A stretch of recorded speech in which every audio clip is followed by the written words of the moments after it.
नमस्कार दोस्तों, स्वागत है आज फिर से मेरे YouTube चैनल पर। मैं आज बहुत अच्छे क्वेश्चन आपके सामने लेकर आया हूँ। विज्ञान के जो महत्वपूर्ण प्रश्न हैं पिछली प्रतियोगी परीक्षाओं में आए हुए हैं और लगातार जो नई एग्ज़ाम्स हो रही हैं या होने वाली हैं उनमें आने वाले हैं और आपके लिए नींव का पत्थर होने वाले हैं ये क्वेश्चन। तो आप लगातार वीडियोज़ को देखिए, स्किप ना करें, पूरे वीडियोज़ को देखें, ठीक है। तो दोस्तों पहला जो क्वेश्चन लिया गया है, पहला क्या क्वेश्चन है, खरगोश के हृदय में बाइकस्पिड कपाट की स्थिति क्या है, बाइकस्पिड कपाट कहाँ पाया जाता है। तो देखिए थोड़ा सा यहाँ पर क्वेश्चन जो है वो खरगोश के बारे में बात कर रहा है। मानव की अगर बात करें तो मानव में जो कपाट बाइकस्पिड की अगर बात करें तो बाएं आलिंद और बायां निलय दो हैं, आलिंद और निलय की स्थिति, जबकि ऐसा नहीं है खरगोश में। तो यहाँ पर जो आंसर होगा वो होगा सी, बाएं आलिंद व निलय के बीच।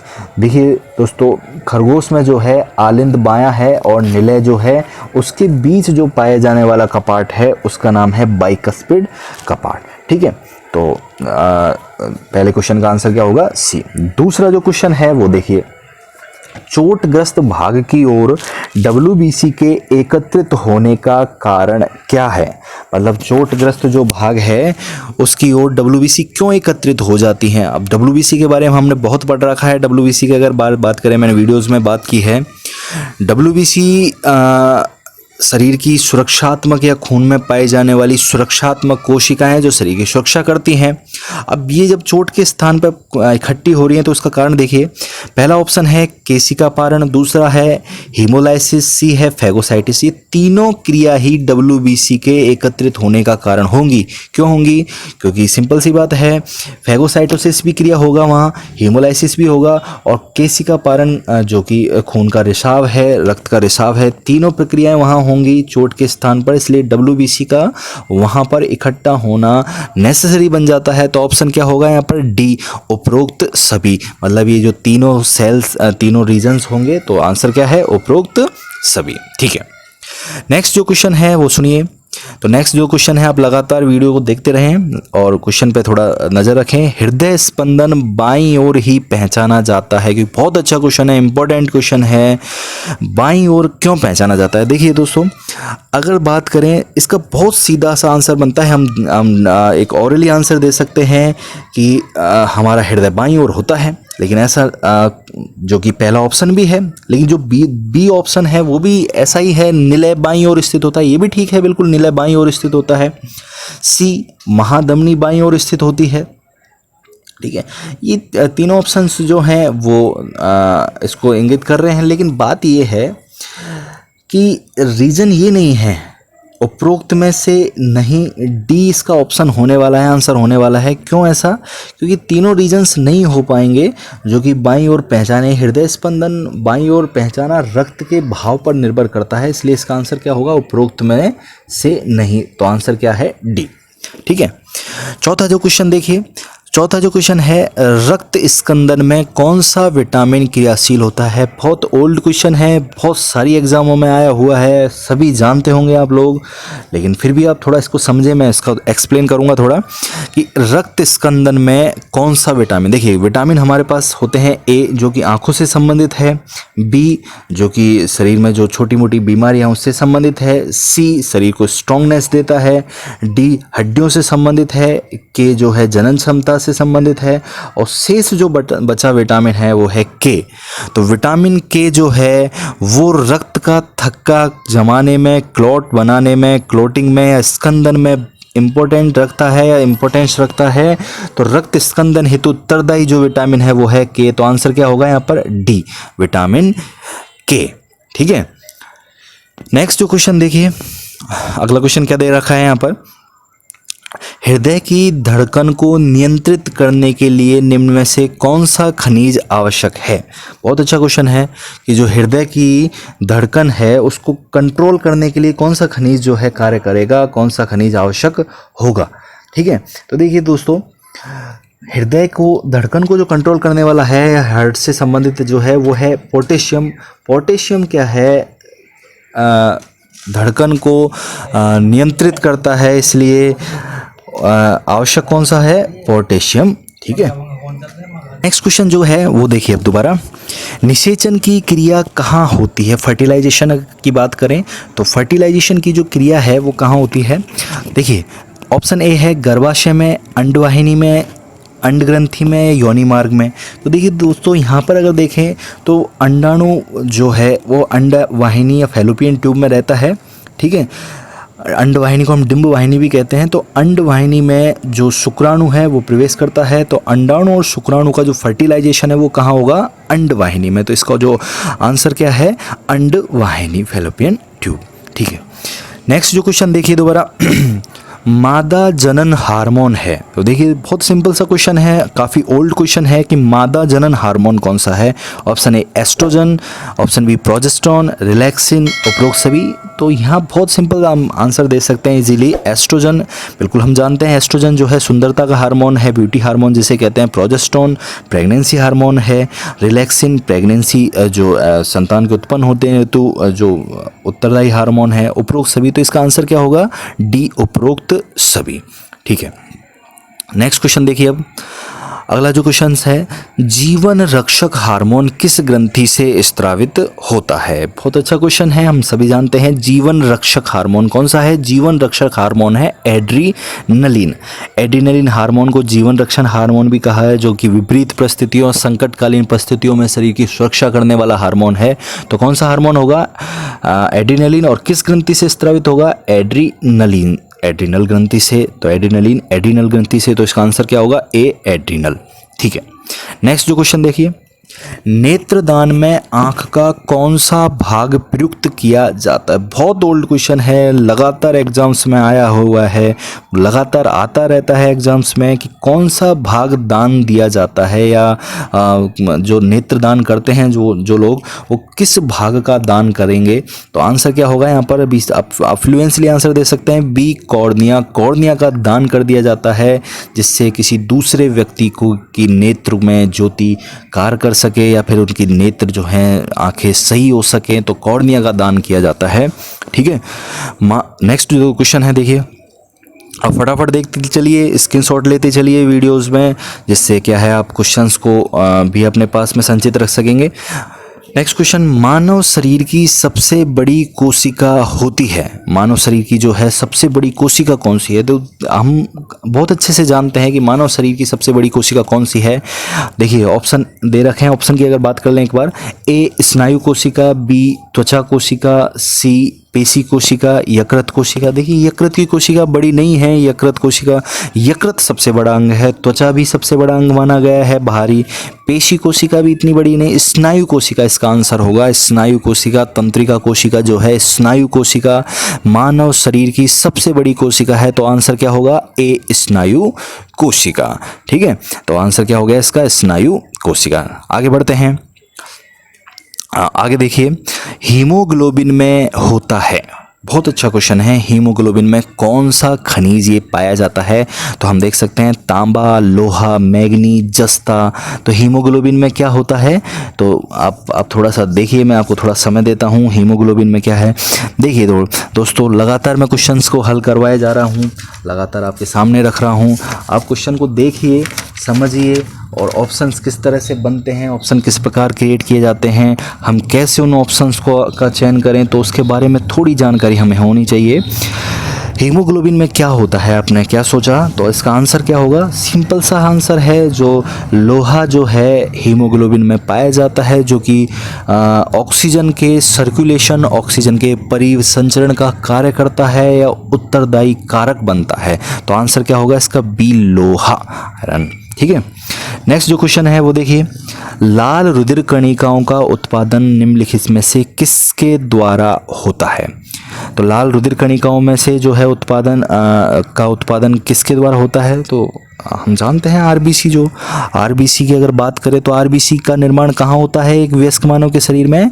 आरबीसी का निर्माण होता है अस्थि मज्जा, बोन मैरो। तो बोन मैरो की अगर बात करें तो अस्थि मज्जा में आरबीसी का निर्माण होता है, तो आंसर क्या हो गया दोस्तों? अस्थि मज्जा, बोन मैरो, ठीक है। तो बोन मैरो में आरबीसी का निर्माण होता है, ठीक है। रुधिर वर्ग, नेक्स्ट जो क्वेश्चन है आप लोग जल्दी से देखिए, रुधिर वर्ग बी वाला व्यक्ति निरापद कौन से रुधिर वर्ग के व्यक्तियों को रक्तदान दे सकता है? रक्तदान से संबंधित क्वेश्चन है, बहुत ओल्ड क्वेश्चन है, आते भी रहते हैं। तो देखिए हम जानते हैं कि जो अगर बात करें तो सर्वदाता रुधिर वर्ग कौन सा है? ओ, जो कि सर्वदाता है, जो कि सबको देता है। ठीक है, इसके अलावा जो सर्वग्राही कौन सा है? ए बी, जो कि सबसे रुधिर ग्रहण करता है। ठीक है, तो सर्वग्राही कौन सा हो गया? A B. ठीक है, अब देखिए बी वाला जो व्यक्ति है वो किसी को एक तो खुद को दे सकता है, खुद से ही ले सकता है। इसके अलावा बी वाला जो व्यक्ति है वो ए बी को भी दान कर सकता है, क्योंकि ए बी सर्वग्राही है। तो इसका आंसर क्या होगा? हमको साफ साफ दिख रहा है डी, बी तथा ए बी, यानी बी वाला बी को भी देगा और किसको देगा? ए बी को। तो आंसर क्या हो गया? डी, बी तथा ए बी। ठीक है, नेक्स्ट जो क्वेश्चन है वो देखिए, मस्तिष्क के किस भाग में भूख लगने व भोजन की तृप्ति की अनुभूति कराने का केंद्र स्थित होते हैं? बहुत अच्छा क्वेश्चन है, हम दोबारा रिपीट कर सकते हैं इसको। मस्तिष्क के किस भाग में, यानी कि मस्तिष्क का कौन सा जो भाग है उसमें भूख लगने व भोजन से तृप्ति की अनुभूति कराने के केंद्र स्थित होते हैं?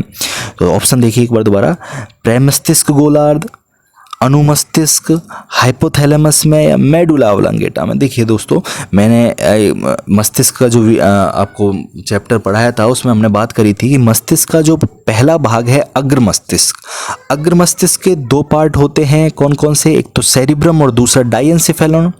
और डाइएन्सेफेलॉन के तीन पार्ट्स होते हैं, कौन कौन से? एपिथैलेमस, थैलेमस और हाइपोथैलेमस। और हाइपोथैलेमस को मैंने एक्सप्लेन किया था वहाँ वीडियो में, मैं दोबारा बात करता हूँ उसके बारे में।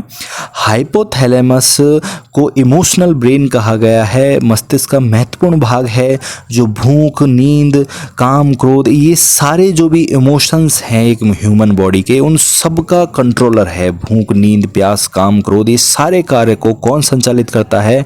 हाइपोथैलेमस। तो आंसर क्या होगा इसमें? सी, हाइपोथैलेमस। ठीक है, तो इसका आंसर क्या हो गया? हाइपोथैलेमस। नेक्स्ट क्वेश्चन देखिए, मानव शरीर में यूरिया का निर्माण कहाँ होता है? ये भी बहुत अच्छा क्वेश्चन है कि मानव जो शरीर है उसमें यूरिया यूरिया कहाँ बनता है, निर्माण कहाँ होगा? तो देखिए ऑप्शन देखिए दोबारा, ऑप्शन ए हृदय में, ऑप्शन बी वृक्क में, ऑप्शन सी यकृत में, ऑप्शन डी तिल्ली या प्लीहा में। तो देखिए थोड़ा सा यहाँ पर देखिए, हृदय में यूरिया का निर्माण नहीं होता है क्योंकि हृदय एक पंपिंग ऑर्गन है। वृक्क में जो रक्त है उसको छानने का कार्य होता है, मूत्र निर्माण का कार्य होता है। प्लीहा, तिल्ली भी हम इसका ऑप्शन नहीं दे पाएंगे जब सी ऑप्शन यहाँ पर दे रखा है यकृत। तो बहुत सीधा सा यहाँ क्वेश्चन आंसर बनता है यकृत। लीवर जो कि मानव शरीर का सबसे बड़ा भी अंग है, ठीक है, और इसके अलावा यकृत में ही यूरिया का निर्माण होता है जो कि रक्त के माध्यम से चलता हुआ और मूत्र निर्माण का कार्य हो पाता है। तो यूरिया का निर्माण कहाँ होता है? तो यहाँ सी ऑप्शन होगा यकृत में। ठीक है, आगे बढ़ते हैं, आगे बढ़ें तो अगला जो क्वेश्चन है, किस विटामिन की कमी से जनन क्षमता में कमी आती है? मैं अभी बात कर रहा था पिछले क्वेश्चंस में आया हुआ क्वेश्चन है, कौन सा विटामिन जनन क्षमता से संबंधित है? तो देखिए विटामिन की मैं बात कर गया था, ए जो विटामिन है वो आंखों से संबंधित है, डी विटामिन जो है हड्डियों से है, ई विटामिन जो है वो जनन क्षमता से संबंधित विटामिन है। तो जनन क्षमता से संबंधित विटामिन कौन सा है? ई। तो यहाँ पे क्वेश्चन क्या है, किस विटामिन की कमी से जनन क्षमता में कमी आएगी? तो अगर ई की कमी होगी मानव शरीर में तो सिंपल सी बात है जनन क्षमता भी प्रभावित होगी। तो आंसर क्या होगा? बी इसका विटामिन ई। ठीक है, विटामिन ई इसका आंसर होगा। नेक्स्ट जो है, हैजा रोग किससे होता है? बहुत अच्छा क्वेश्चन है, ये भी बहुत अच्छा क्वेश्चन है। हैजा रोग किससे होता है? मतलब अब यहाँ पे ये थोड़ा सा देखना होगा हमें कि हैजा का कारक क्या है। हैजा का जो हैजा जो रोग फैलाने वाला जो है परजीवी, उसका नाम क्या है? तो उसका नाम है विब्रियो कॉलेरी, और उसी से नाम पड़ा है कॉलेरा या हैजा। ठीक है, और विब्रियो कॉलेरी क्या है? एक बैक्टीरिया है, एक जीवाणु है। तो यहाँ पर आंसर सीधा बन जाता है कि हैजा रोग किससे होता है? बैक्टीरिया से। बहुत अच्छा क्वेश्चन है कि हैजा रोग का कारक क्या है? बैक्टीरिया। ठीक है, नेक्स्ट जो क्वेश्चन है वो देखिए, मानव की आंत में पाए जाने वाला जीवाणु है, यानी कि मानव की जो आंत है उसमें कौन सा जीवाणु पाया जाता है? मानव की आंत में कौन सा जीवाणु पाया जाता है? तो देखिए अगर मानव की आंत में अगर बात करें तो जीवाणु तो काफ़ी सारे पाए जा रहे हैं, लेकिन देखिए यहाँ पर थोड़ा ऑप्शन के हिसाब से अगर बात करें तो ऑप्शन ए है कोरिनोबैक्टीरियम, विब्रियो कॉलेरी, बैसिलस एंथ्रेसिस। अब ये तीनों जो ऑप्शंस हैं वो थोड़े हैं, लेकिन देखिए यहाँ पर विब्रियो कॉलेरी आमाशय में भी पाया जाता है, आंत में भी पाया जाता है, ठीक है। अब यहाँ पर जो आंसर बनता है वो बी बनता है, ठीक है। यहाँ पर जो आंसर बनता है वो कौन सा बनता है? देखो कोलाई जो प्रजाति है बैक्टीरियाज की, वो सारी की सारी आंत में फैलाने वाले रोगों की उत्तरदायी होती है। तो यहाँ पर आंसर क्या होगा? बी, ठीक है। तो मानव में आंत में पाए जाने वाला कौन सा जीवाणु है? बी, ठीक है। नेक्स्ट ऐसा ही क्वेश्चन है कुछ जो रोग से संबंधित है कि तपेदिक, बहुत एक इंडिया में फैलता हुआ रोग है तपेदिक, टीबी उत्पन्न करने वाला जीवाणु। हमें बहुत इजीली याद होना चाहिए कि टीबी किस जीवाणु से उत्पन्न होती है या टीबी का कारक कौन सा जीवाणु है। तो कौन सा है? माइक्रोबैक्टीरियम इसका फेमस है, माइक्रोबैक्टीरियम ट्यूबरक्लोसिस बैसिलस, जिससे टीबी शब्द बना हुआ है, टीबी जो कि शॉर्ट फॉर्म है माइक्रोबैक्टीरियम ट्यूबरक्लोसिस की। तो आंसर क्या होगा? बी, ठीक है। माइक्रोबैक्टीरियम ट्यूबरक्लोसिस का आंसर है, तो बी आंसर इसका होगा, ठीक है। नेक्स्ट जो क्वेश्चन है वो देखिए, निम्नलिखित में से कौन सी बीमारी जीवाणु संक्रमण के कारण होती है? देखिए सारे क्वेश्चंस जो हैं वो जीवाणु से या फिर संक्रमण से संबंधित हैं, पिछले एग्जाम्स में आए हुए हैं, मैंने वहाँ से कलेक्ट किए हैं। तो आप देखिए एक बार दोबारा, अच्छे क्वेश्चंस है। कौन सी बीमारी जीवाणु संक्रमण के कारण है? ए चेचक, बी मम्स, सी कुष्ठ, डी दमा। तो देखिए थोड़ा सा इसको एक्सप्लेन करते हैं। मम्स जो है वो वायरस जनित रोग है। दमा भी जो है वो दमा जो है अस्थमा या फिर दमा, ये सारे जो रोग हैं ये भी एक तरीके से प्रोटोजोआ जनित हैं। चेचक की अगर बात करें, चेचक बड़ी माता जो है ये भी एक तरीके से विषाणु जनित है। तो सी बचता है कुष्ठ रोग। कुष्ठ रोग जो है वो एक जीवाणु जनित रोग है, जिसका जीवाणु कौन सा है? माइक्रोबैक्टीरियम लेप्री, जो कि कुष्ठ रोग या कोढ़ का जीवाणु है। तो यहाँ पर आंसर क्या होगा कि कौन सी बीमारी? ये दोस्तों RS प्री 2015 का क्वेश्चन है। RS प्री 2015 में ये क्वेश्चन आया हुआ है प्री में कि कौन सी बीमारी जो है जीवाणु संक्रमण। तो आंसर इसका था सी। तो बहुत अच्छे क्वेश्चंस हैं। आगे देखिए अगला जो क्वेश्चंस है वो देखिए, आँख में वस्तु का प्रतिबिंब कहाँ बनता है? यानी कि आँख में जो वस्तु का प्रतिबिंब बनेगा वो कहाँ बनेगा, कौन सी जगह पर बनेगा? तो आँख में वस्तु का प्रतिबिंब कहाँ बनेगा, ठीक है। तो आप थोड़ा सा देखिए इसको, इस ऑप्शंस पे थोड़ा सा नज़र रखते हैं। ऑप्शन ए है हाँ, तो आँख में वस्तु का प्रतिबिंब कहाँ बनता है? तो आँख की थोड़ी स्ट्रक्चर दिमाग में हो थोड़ा, देखिए ऑप्शन देखिए, दृष्टि एक तो एक है दृढ़ पटल पर, ऑप्शन है सी, ऐसा ही ऑप्शन दिख रहा है दृष्टि पटल पर, रक्तक पटल पर और कॉर्निया पर। देखिए अगर बात करें तो प्रतिबिंब जो बनने का कार्य है वो अंतिम भाग पर होगा, और अंतिम जो भाग होगा वो होगा रेटिना, ठीक है। और रेटिना को क्या कहा गया है? दृष्टि पटल, ठीक है। तो सी यहाँ पर ऑप्शन होने वाला है कि आँख में वस्तु का प्रतिबिंब कहाँ बनेगा? सी, दृष्टि पटल पर, ठीक है। तो हम देख सकते हैं, देखिए आँख में जो सबसे आगे की ओर होता है कॉर्निया, उसके बाद होता है लेंस और उसके बाद होता है रेटिना। तो प्रतिबिंब कहाँ बनता है? रेटिना या दृष्टि पटल पर, ठीक है। नेक्स्ट जो क्वेश्चन है वो देखिए, मनुष्य के हृदय में होते हैं, बहुत इजी क्वेश्चंस है, मनुष्य के हृदय में कितने आलिंद कितने निले हैं, तो उसकी काउंटिंग दे रखी है और रिपीटेशन होता रहता है इस क्वेश्चंस का कि कितने आलिंद हैं कितने हृदय हैं। तो हम सब जानते हैं 2 आलिंद होते हैं, 2 निलय होते हैं। तो ऑप्शन क्या होगा? देखिए दोस्तों यहाँ पर ऑप्शन दिख रहा है 2 आलिंद और 2 निलय, डी ऑप्शन है। तो मनुष्य के हृदय में कितने आलिंद कितने निलय हैं? 2 आलिंद तथा 2 निलय पाए जा रहे हैं। नेक्स्ट क्वेश्चन है, फटाफट आप देखते रहिए, विटामिन का निर्माण किस अंग में होता है? बहुत अच्छा क्वेश्चन है, इंपॉर्टेंट क्वेश्चन है कि विटामिन जो है उसका निर्माण किस अंग में होता है, ठीक है। देखिए अब दोस्तों विटामिन्स जो होते हैं वो कहीं ना कहीं जो मटेरियल खाया गया है उसका उत्पाद है आमाशय। ऑप्शन देखिए दोस्तों इसके, ऑप्शन ए आमाशय में, ऑप्शन बी यकृत में, अग्नाशय में, उपरोक्त सभी। देखिए यहाँ पर ऑप्शन से क्वेश्चंस को हल किया जा सकता है और ऑप्शंस ही क्वेश्चन का करने का नया तरीका बनाता है। देखिए आमाशय में विटामिन्स नहीं बन सकते हैं, आमाशय में केवल प्रोटीन का पाचन होता है। अग्नाशय में पाचन नहीं होता है, अग्नाशय पाचन का कार्य करता है जो कि ग्रहणी में करता है, ठीक है।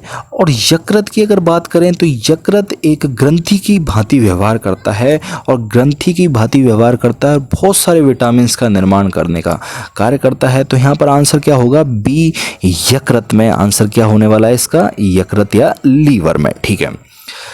नेक्स्ट जो क्वेश्चन है वो देखिए, रक्त का थक्का जमने में मदद करता है। ये क्वेश्चन पहले भी आ गया है, थोड़ा दोबारा देख लेते हैं। थक्का क्लॉट बनाने में कौन सा विटामिन कार्य करता है, विटामिन के। पहले भी क्वेश्चन की अगर बात कर ली है लेकिन ये रिपीट हुआ है, एग्जाम्स के क्वेश्चंस हैं। तो विटामिन के रक्त का क्लॉट बनाने में, थक्का बनाने में हेल्पफुल होता है। ये अगला जो क्वेश्चन है बहुत इंपॉर्टेंट है, यदि कोई व्यक्ति केवल दूध, अंडा और रोटी का सेवन करे तो उसे कौन सा रोग हो जाएगा। बहुत अच्छा क्वेश्चन है ये। अगर व्यक्ति केवल दूध पिएगा, ठीक है, केवल अंडा खाएगा या रोटी का सेवन, अब रोटी से क्या मिलता है हमको, रोटी से हमको मिलता है कार्बोहाइड्रेट, ठीक है। अंडे से हमको थोड़ा प्रोटीन मिल सकता है, थोड़ा कार्बोहाइड्रेट मिल सकता है। दूध से थोड़ा प्रोटीन, कार्बोहाइड्रेट, थोड़ा थोड़ा सब कुछ मिल सकता है। लेकिन यहाँ पर जो है विटामिन नहीं मिला, इसके अलावा खनिज लवण जो मिनरल्स है वो बॉडी को नहीं मिले। अगर विटामिन्स नहीं मिले तो सिंपल सी बात है, बॉडी जो है वो पूरी तरह से मेंटेन नहीं हो पाएगी और जो रोग हो जाएगा वो कौन सा हो जाएगा, स्कर्वी रोग हो जाएगा। स्कर्वी जो कि विटामिन सी की कमी से होता है। स्कर्वी रोग में मसूड़ों से, दांतों से खून निकलने लग जाता है और खून निकलने के कारण और काफ़ी और भी बड़ी डिजीज हो सकती है। तो आंसर क्या हो गया, सी स्कर्वी, ठीक है। अगला जो क्वेश्चन है वो देखिए, ये थोड़ा और क्वेश्चन है, जैविक घटक का उदाहरण है। जैविक घटक का उदाहरण है तो हम एक पर्यावरण शिक्षा से संबंधित एक सिंपल क्वेश्चन हो गया, जैविक घटक का उदाहरण क्या हो सकता है। जैविक घटक देखिए, ऑप्शन की अगर बात करें तो हाँ, तो जैविक घटक का उदाहरण क्या होगा, ऑप्शन ए वायु, ताप, पादप, मृदा। देखिए वायु की अगर बात करें तो जैविक घटक नहीं है, ये निर्जीव घटक है। ताप भी एक निर्जीव घटक है, मृदा भी निर्जीव घटक है। सी ऑप्शन है पादप, जो कि एक जैविक घटक सजीव है। तो जैविक घटक का उदाहरण क्या हो गया, सी पादप, ठीक है। नेक्स्ट जो क्वेश्चन है वो देखिए, एड्स वायरस के जीनोम में होता है। एड्स का जो वायरस है उसके जीनोम की अगर स्ट्रक्चर तो उसमें क्या होता है। ऑप्शन ए एकल स्टैंडर्ड आरएनए फिलामेंट, एकल स्टैंडर्ड डीएनए फिलामेंट, द्विगुण स्टैंडर्ड आरएनए फिलामेंट, द्विगुण स्टैंडर्ड, मतलब क्या है एड्स का जो वायरस है। अब देखिए अगर वायरस की स्ट्रक्चर देखें तो आरएनए पाया जाएगा, आरएनए का फिलामेंट होगा और कैसा होगा, एकल स्टैंडर्ड होगा, ठीक है। तो एकल स्टैंडर्ड होगा तो यहाँ पर ऑप्शन सीधा बनता है एकल स्टैंडर्ड आरएनए फिलामेंट। एड्स का वायरस का अगर जीनोम देखें तो ऑप्शन क्या होगा, ए एकल स्टैंडर्ड आरएनए फिलामेंट, ठीक है। नेक्स्ट जो क्वेश्चन है वो देखिए, सार्वत्रिक रुधिरदान, अभी मैं बात कर रहा था पिछले क्वेश्चन में कि सार्वत्रिक यानी सबको, सबसे जो बेस्ट डोनर है, सबसे अच्छा डोनर है, सबको दान करने वाला रक्त ग्रुप कौन सा है। तो अभी आंसर बात करी थी अपन ने, ओ सर्वदाता है, सभी को रक्त दान करता है, सभी को ये दान कर सकता है। तो सर्वदाता रुधिर वर्ग कौन सा हो गया, ओ। नेक्स्ट क्वेश्चन है, किस विटामिन को हार्मोन भी कहते हैं। ये अच्छा क्वेश्चन है, बहुत अच्छा क्वेश्चन है। कौन सा जो विटामिन है उसको हार्मोन कहा गया है, ठीक है। और हार्मोन की तरह कार्य करने वाला विटामिन कौन सा है, हार्मोन कौन से विटामिन को कहा गया है। तो देखिए दोस्तों, विटामिन जो डी है, विटामिन जो डी है, ये विटामिन जो है डी, ये जो पैराथार्मोन, जो पैराथायराइड ग्रंथि से स्रावित होता है उसके साथ मिलकर कार्य करता है और एक हार्मोन की तरह व्यवहार करता है, हड्डियों को पोषण प्रदान करता है। तो इसको हार्मोन की उपमा भी दी गई है। तो बहुत अच्छा क्वेश्चन है, किस विटामिन को हार्मोन कहा गया है। तो आंसर क्या होगा, विटामिन डी। विटामिन डी को हार्मोन भी कहा गया है, ठीक है। तो विटामिन डी को हार्मोन्स, तो इसका आंसर देख लीजिए आप, सी होगा। नेक्स्ट है क्वेश्चन, मूत्र का पीएच कितना होता है। मूत्र का पीएच कितना होता है। देखिए पीएच की अगर बात करें, पीएच स्केल के द्वारा किसी पदार्थ की क्षारीयता और अम्लीयता को प्रकट किया जाता है। तो मूत्र का पीएच कितना होता है, लगभग 6.0 के आसपास होता है। तो ऑप्शन के हिसाब से हम देख सकते हैं 7.5 नहीं हो सकता है, बहुत ज़्यादा क्षारीय हो जाएगा। 4.5 बहुत अम्लीय हो जाएगा। 2.0 बहुत ज़्यादा प्रबल अम्ल की दर्शाएगा। तो यहाँ पर ऑप्शन अपन बी कर सकते हैं, 6.0। देखिए अगर मूत्र की अगर पीएच की परास देखें तो 6.0 से 7 हो सकती है, लेकिन यहाँ ऑप्शन के हिसाब से 6.0 इसका आंसर जो है बेहतर होगा। 6.0 आंसर है बी।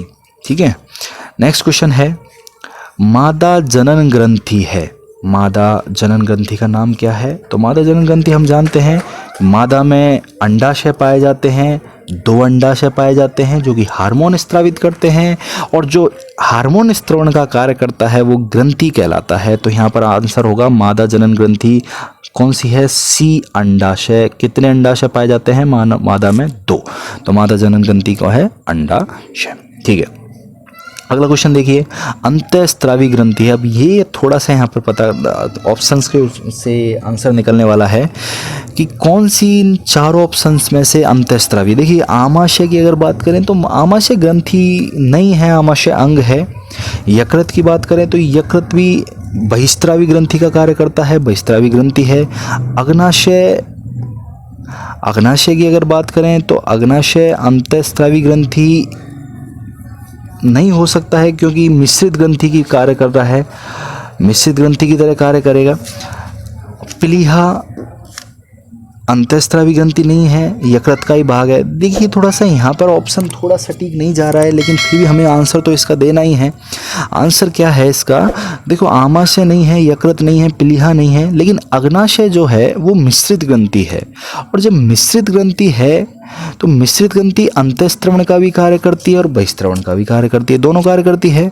तो अब यहाँ पर ऑप्शन हमसे पूछ रहा है कि भाई अंतःस्त्रावी ग्रंथि कौन सी इन चारों ऑप्शंस में थे। तो हम यहाँ पर आंसर दे सकते हैं अग्नाशय सी, जो कि अंतःस्त्रवण का कार्य करती है, इसलिए अग्नाशय ग्रंथि को अंतःस्त्रावी ग्रंथि भी कह सकते हैं। ठीक है, अगला क्वेश्चन देखिए, जो नेक्स्ट क्वेश्चन है एड्स रोग होता है। बहुत अच्छा क्वेश्चन है। एड्स हम जानते हैं एड्स का वायरस होता है, एड्स का वायरस होता है। कौन सा वायरस होता है एड्स का? तो एड्स का वायरस होता है HIV। तो एड्स का वायरस है HIV, तो विषाणु जनित रोग है, विषाणु से फैलने वाला रोग है एड्स रोग। ठीक है, तो ये तो बहुत सिंपल क्वेश्चन हो गया है कि विषाणु से फैलता है। अगला क्वेश्चन देखिए निम्नलिखित में से कौन सा यौगिक अन्य 3 से भिन्न है? अब ये थोड़ा अच्छा क्वेश्चन है, भोजन से संबंधित है कि कौन सा यौगिक 3 से भिन्न है। देखिए थोड़ा सा यहाँ पर थोड़ा दिमाग लगाने का है कि भाई कौन सा जो ये ऑप्शंस हैं वो ये इनमें से डिफ्रेंशिएशन कौन सा दर्शा रहा है। देखिए थोड़ा ऑप्शन है ए सुक्रोज, ऑप्शन है बी लैक्टोज, सी गैलेक्टोज और माल्टोज। अब यहाँ पर हम कैसे इसका अंदाज़ा लगाएं, क्वेश्चंस को किस तरह से हल करें। देखिए सैकेराइड्स की अगर बात करें तो सैकेराइड्स 3 प्रकार के होते हैं। कौन कौन से होते हैं? मोनोसैकेराइड्स, डाइसैकेराइड्स और पॉलीसैकेराइड्स। 3 प्रकार के सैकेराइड्स हैं, मोनो, डाई और पॉली। ठीक है, मोनोसैकेराइड्स एक सिंगल यौगिक होते हैं। जब 2 सिंगल मोनोसैकेराइड मिल जाते हैं तो डाई बनता है, और जब बहुत सारे मोनोसैकेराइड्स मिल जाते हैं तो पॉलीसैकेराइड्स बनता है। ठीक है, अब मोनोसैकेराइड्स कौन कौन से हैं? तो ग्लूकोज, गैलेक्टोज और फ्रक्टोज ये मोनोसैकेराइड्स हैं। सुक्रोज, लैक्टोज और माल्टोज ये डाइसैकेराइड्स हैं। ठीक है, तो यहाँ पर देखिए 3 ऑप्शंस तो हैं डाइसैकेराइड्स के, सुक्रोज, लैक्टोज और माल्टोज ये तीनों डाइसैकेराइड्स हैं। और सी गैलेक्टोज जो कि मोनोसैकेराइड्स है, तो ऑप्शन क्या हो गया यहाँ पर? सी गैलेक्टोज जो कि मोनोसैकेराइड्स है, इसलिए इसको हम अलग कर सकते हैं। और जबकि ये तीनों जो ऑप्शंस हैं वो डाइसैकेराइड्स हैं। ठीक है, तो सी ऑप्शन हो गया गैलेक्टोज।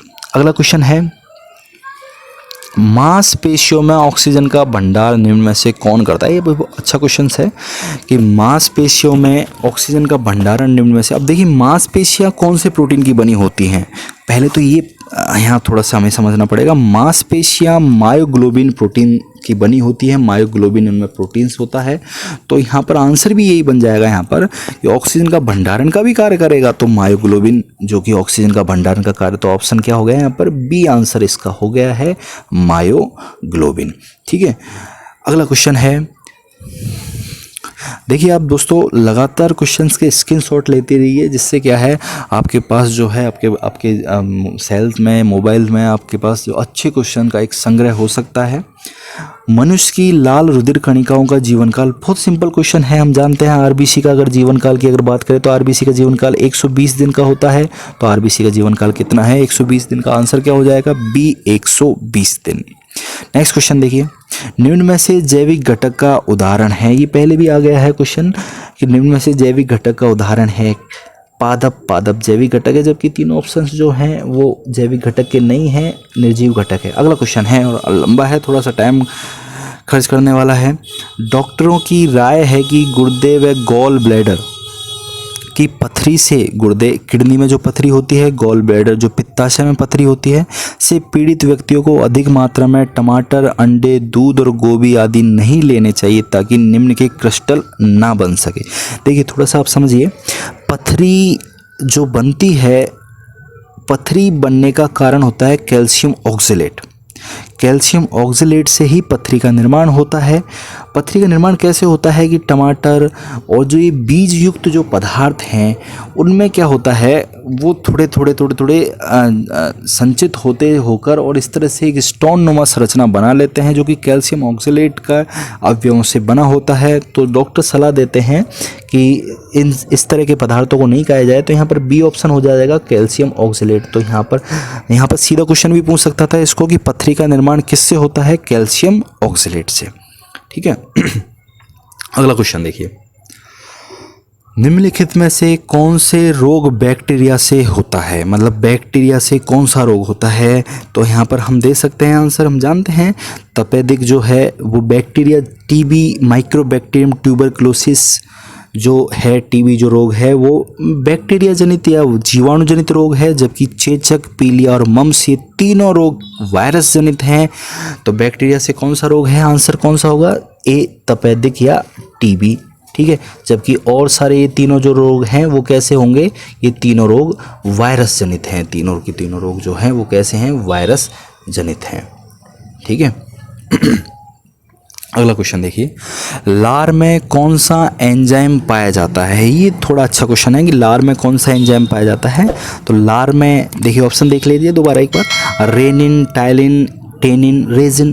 देखिए लार में भोजन की लुगदी बनाने का कार्य होता है। भोजन में जो बैक्टीरिया हैं या भोजन में जो छोटे सूक्ष्म जीव उनको मारने का कार्य होता है।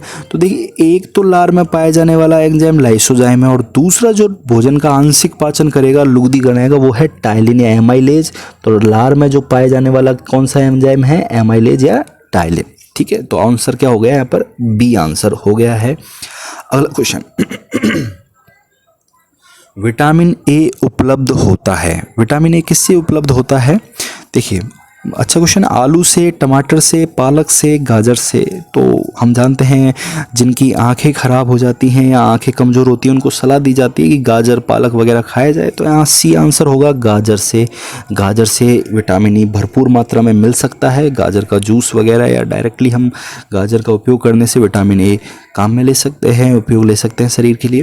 विटामिन जो, नेक्स्ट क्वेश्चन है, विटामिन जो खट्टे फलों में पाया जाता है तथा चर्म को स्वस्थ रखने के लिए ज़रूरी होता है। त्वचा को स्वस्थ रखता है विटामिन सी, जो कि खट्टे फलों में पाया जाता है। तो यहाँ पर आंसर होगा सी, विटामिन सी, जो कि खट्टे फलों, नींबू, आंवला, संतरा, नारंगी, इनसे मिलता है और त्वचा को सुरक्षित, स्वस्थ और ताज़ा रखता है, शरीर को स्ट्रॉन्गनेस देता है, मजबूती प्रदान करता है। नेक्स्ट क्वेश्चन देखिए लगातार, दांतों में खून का गिरना किस विटामिन की कमी से होता है? विटामिन से संबंधित क्वेश्चन है। दांतों से अगर खून गिरेगा तो कौन सा रोग होगा? स्कर्वी। ठीक है। और स्कर्वी की हम बात कर रहे थे, स्कर्वी विटामिन सी की कमी से होने वाला रोग है। तो दांतों में से खून का गिरना किस विटामिन कमी से होता है? स्कर्वी जो है विटामिन सी की कमी से होता है। ठीक है। नेक्स्ट क्वेश्चन है, किसी सब्जी से प्राप्त न होने वाला विटामिन। देखिए दोस्तों यहाँ पर थोड़ा सा जो आइडेंटिफाई किया गया है न, यहाँ पर हमें थोड़ा क्वेश्चन का ध्यान रखना है कि जो नहीं होगा सब्जियों से, देखो सब्जियों से लगभग सारे विटामिन प्राप्त होते हैं, लगभग, लेकिन कौन सा विटामिन है जो सब्जी से प्राप्त नहीं होगा? तो देखिए विटामिन B1 सब्जी से प्राप्त होता है, बिल्कुल। विटामिन C सब्जी से प्राप्त हो सकता है, जैसे नींबू सब्जियाँ ही हैं। विटामिन E भी सब्जी से प्राप्त हो सकता है। विटामिन D की अगर बात करें तो विटामिन D के पादप स्रोत नहीं होते हैं। विटामिन D केवल जंतु स्रोतों से प्राप्त होता है या सूर्य के प्रकाश से प्राप्त होता है। तो यहाँ पर C आंसर हो जाएगा विटामिन D, जो कि सब्जियों से प्राप्त नहीं होगा। ठीक है, अगला क्वेश्चन है, लास्ट जो क्वेश्चन है, मनुष्य की लाल रुधिर कणिकाओं का जीवन काल हम जानते हैं। बहुत इजी क्वेश्चन है, 120 दिन का जीवन काल है जो कि लाल रुधिर कणिकाओं का है। ठीक है, तो इस तरह के क्वेश्चंस हैं। नेक्स्ट क्वेश्चन है लौह तत्व क्यों आवश्यक है? ये थोड़ा अच्छा क्वेश्चन है, लौह तत्व क्यों आवश्यक है? लौह तत्व क्यों आवश्यक है भाई? देखिए ऑप्शन, देखिए हम ऑप्शन पढ़ते हैं। ऑप्शन ए, हीमोग्लोबिन व आरबीसी के निर्माण के लिए, कि भाई हीमोग्लोबिन का निर्माण करना है, आरबीसी का निर्माण करना है तो लौह तत्व की आवश्यकता होगी। ऑप्शन बी, सामान्य स्वास्थ्य बनाए रखने के लिए। ऑप्शन सी, शरीर के ऊतकों का ऑक्सीजन पहुंचाने के लिए। देखिए दोस्तों यहाँ पर जो तीनों ऑप्शंस हैं वो लगभग मिलते से हैं। तीनों की तीनों जो ऑप्शंस की अगर बात करें तो यहाँ पर तीनों ऑप्शंस हैं। बिल्कुल लौह तत्व होगा तो हीमोग्लोबिन बनेगा, और हीमोग्लोबिन बनेगा तो आरबीसी स्ट्रॉन्ग रहेगी, सामान्य स्वास्थ्य भी बना रहेगा, और शरीर के ऊतकों तक ज़्यादा से ज़्यादा ऑक्सीजन पहुँच पाएगी हीमोग्लोबिन के कारण। तो यहाँ पर आंसर होगा उपयुक्त सभी, डी आंसर होगा। तीनों ऑप्शन इसके हैं सही, तीनों कार्य हैं लौह तत्व के। तो यहाँ पर आंसर कौन सा हो गया? डी। नेक्स्ट जो क्वेश्चन है, देखिए मानव शरीर में रक्त की अपर्याप्त आपूर्ति को क्या कहते हैं? यानी कि रक्त कमी हो जाए तो वो क्या कहलाएगा? ये अच्छा क्वेश्चन है, हम इसको थोड़ा सा आइडेंटिफाई करेंगे। देखो एक रोग है इस्कीमिया, इस्कीमिया एक रोग है। जब रक्त की कमी हो जाती है, अपर्याप्त आपूर्ति होती है, पूरे शरीर को रक्त पर्याप्त मात्रा में नहीं मिल जाए तो इस्कीमिया रोग हो जाता है, जिसको रक्त की आपूर्ति रोग कहते हैं। ठीक है, अगला क्वेश्चन देखिए, रक्त का थक्का जमने में विटामिन के जो है रक्त का थक्का जमाने में काम आता है। अगला क्वेश्चन जो है, देखिए मानव शरीर में यूरिया का निर्माण कहाँ होता है? तो यूरिया का निर्माण कहाँ होता है? यूरिया का निर्माण हमने बात करी थी, लीवर में, यकृत में यूरिया का निर्माण होता है मानव शरीर का। मानव शरीर में जो यकृत में लगातार होता है। ठीक है दोस्तों, ये थे आज के क्वेश्चंस जो कि बायोलॉजी, जो पिछले टॉपिक मैंने आपको वीडियोस में डाले थे उनसे संबंधित टॉपिक के क्वेश्चंस दिए हैं।